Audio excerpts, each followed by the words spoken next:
So, ito yung lalagyan natin ng DIY natin. Bumili kasi ako nito, kasabay nung wall namin. Ito naman, para siyang mga plastic lang na mga kahoy. Ito siya, oh. Manipis lang siya.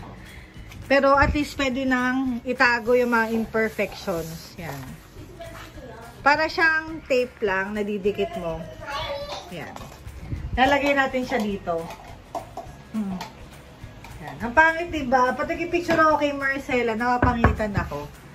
Eto, nadikit ko na to siguro mga 1 month ago pa or 2 months ago. Tapos hindi naman siya natatanggal. Mukhang okay naman siya. So, tatapusin ko na lang siya. Problema lang sa kanya, medyo manipis. Ang pangit to.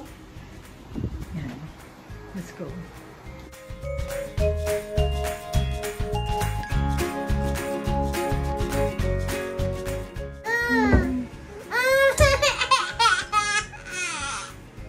Hindi siya makaalis. Mali kasi, how to open the door. Dahan-dahan muna, dahan-dahan. Open. So, ang una natin gagawin is, susukatin muna natin kung ito yung connection niya. Kung gano'ng kahaba yung lalagay natin na next dito. Yun na. Tapos gugupitin muna, tapos didikit muna. Ganun lang siyang kadali. Okay?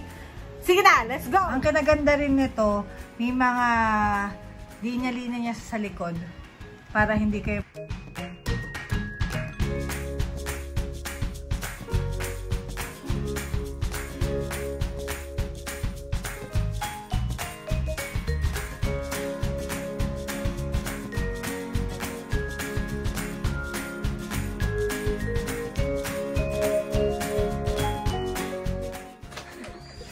Naiwan po si Marcela sa sa cream.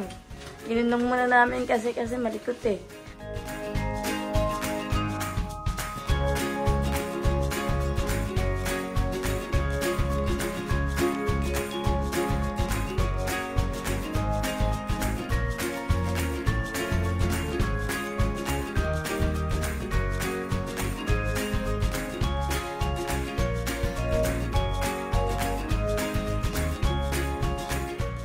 Tapos ko na mag-dikit and sobrang dali lang niyang idikit talaga at nag-enjoy din ako. Ito na ang aming finished product.